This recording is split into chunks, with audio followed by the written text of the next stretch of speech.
There was some sort of intention in choosing a relatively small venue out here in the countryside for a town hall. I mean, Duncan Hunter and other Republicans have been badgered to hold town halls for months now, and this is the first one Hunter's held in quite some time. So he would have known for sure that there was huge interest in his holding a town hall. So the idea that I think somebody told me that the venue holds about 260 people or something like that. Obviously that wouldn't have been anywhere close to sufficient. So that was probably by design, and I'm sure there's definitely a conservative presence out here. There are Tea Party people. There are people who are definitely visibly pro-Trump. So it makes sense to me that they would try to minimize the number of attendees and also maybe even get in a certain portion of people who are sympathetic to Hunter. So, and take a look at this.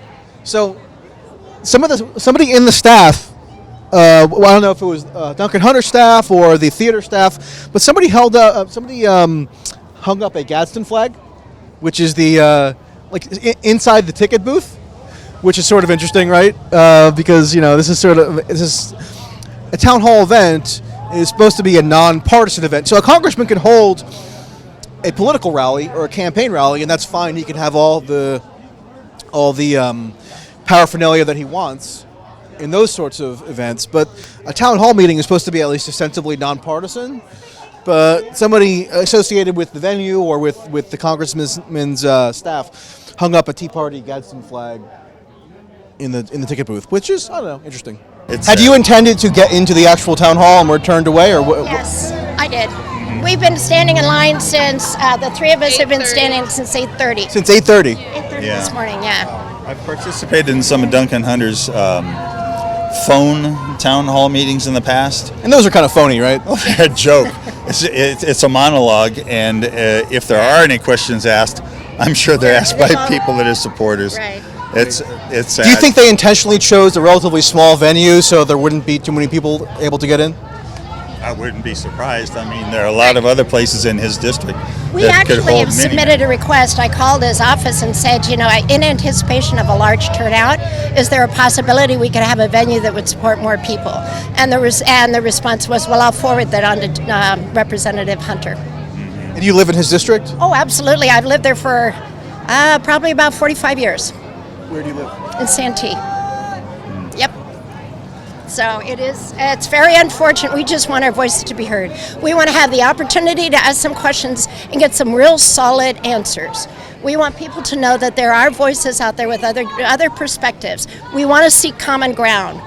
We don't want to generate a chant. We genuinely want America to be the fabulous country that we know it can be. And many of us are concerned that it isn't at this point in time. We've become so divisive, so polarized that it hurts the heart. And the thing is, Hunter must have known that there was enormous interest in a town hall, so there had to be some kind of intentionality there in him choosing a small venue. I would say that it would be logical to connect those dots, yeah.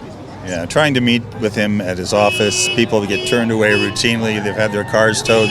People on his staff. They have their cars towed. Yeah, that's a pain. That's a pain, right? So you have active resistance to being in contact with constituents from his staff in El Cajon. He moved a town hall up here to a very tiny theater out in the country, and I think that he assumes that there's a bigger conservative support group out in the countryside as opposed to in the city. That's probably accurate, right? I wouldn't be surprised. Yeah, I don't mean to. This is a lovely town, but it's probably not a population center within the district. No, it isn't. It isn't. But the thing that pisses me off is the way that they did it. There was a venue in El Cajon where there was a diverse melting pot of people to come. There was several other venues that they could have had it at, but they had it out here in Ramona, which is one of the furthest north from where any type of diversity is. It's a largely white community here. I would say predominantly a 96 or 97% from what the census told me online. So it's a predominantly white area. There's no diversity. There's no fair representation of his constituents. That is a huge melting pot. He's got at least 40,000 Arabs, and I'm not seeing a single Arab even here. So he's got 40,000 Arabs in his district. He's got 100. Because this is a conservative part of the district, so that would be where his base is. This is well known to be a very extremely conservative part. The building that they're having it in is at. There was a meeting this morning for the I believe it's the Republican Club or some sort of Republican group, and they told them to stay afterwards for the protest. So it was kind of like, it's like, how can it be a bipartisan event if you're telling a whole group that was already meeting and you're putting it around their meeting? So I'm like, if we want to have a bipartisan event, why can't we have it at council chambers? Why can't we have it at some sort of government building? Well, I don't think there's anything inherently wrong with having an event out here. The idea is you would want to have them all throughout the district. Yeah. So don't just limit it to here where it's a little hard to travel and it's pretty uniform in terms of demographics. I agree, and the big thing is, like, I never wanted to do anything like this. I had concerns, and I actually emailed Duncan Hunter. I mean, for about a year. I've sent him multiple emails to his website. I haven't heard anything back. Are you a constituent? I am, and I couldn't get in. I was sad about that. I was here 2 hours early. So you got here at 8 a.m.? Close. I was on the road at 8 a.m.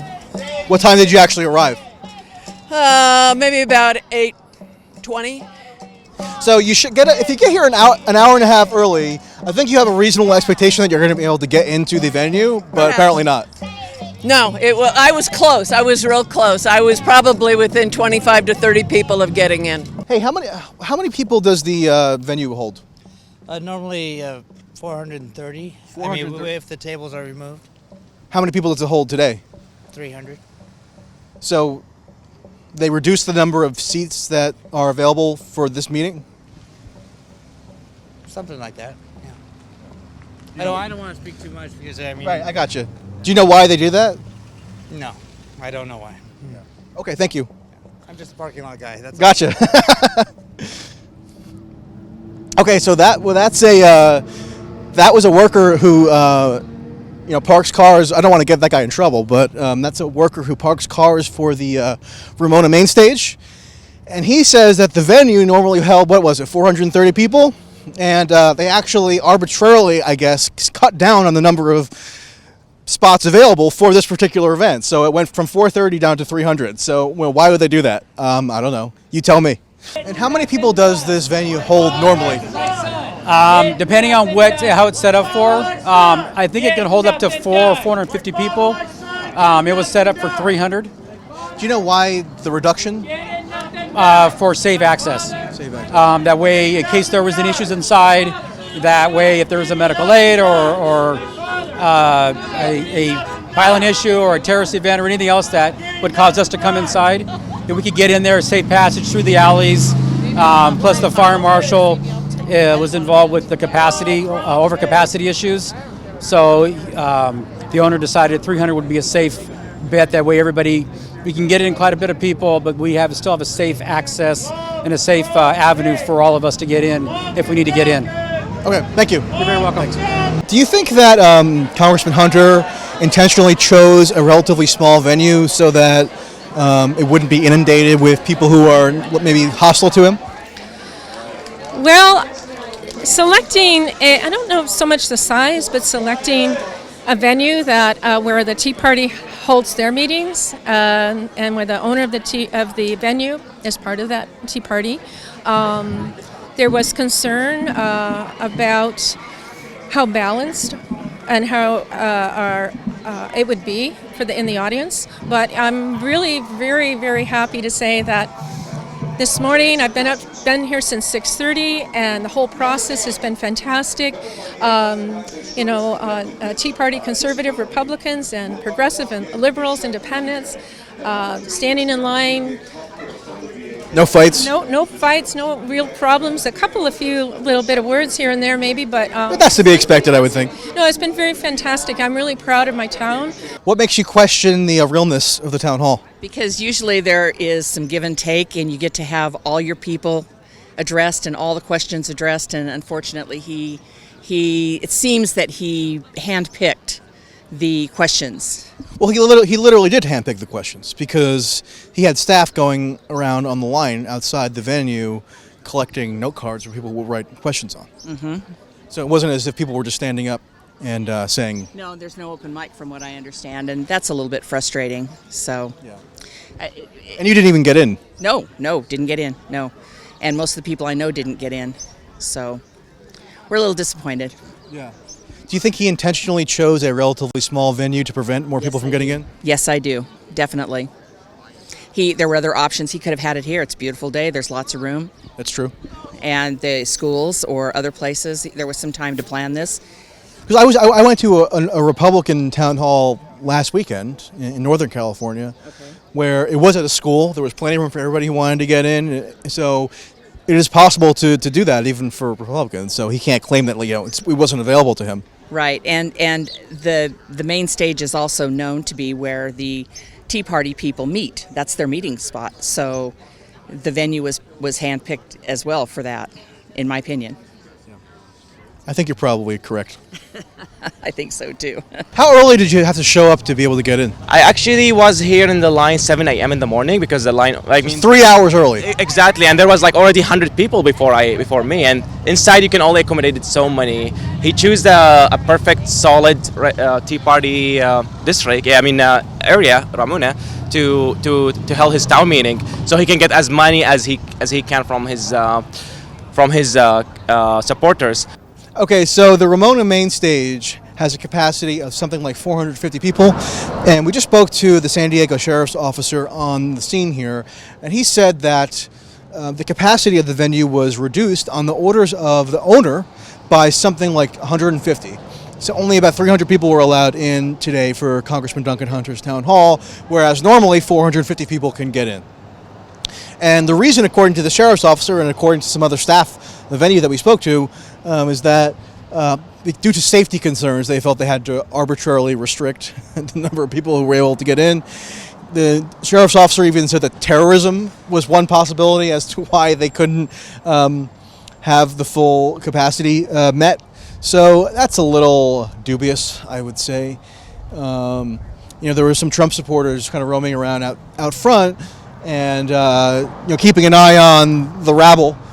And we just spoke to one guy who didn't want to appear on camera, who said that he wanted to make sure that the people showing up and protesting didn't just destroy his town, meaning didn't destroy the city of Ramona. So my question is, if they're so worried about that, why didn't they just hold this event in a larger venue? Because there were hundreds and hundreds of people who couldn't get in. So that's about it.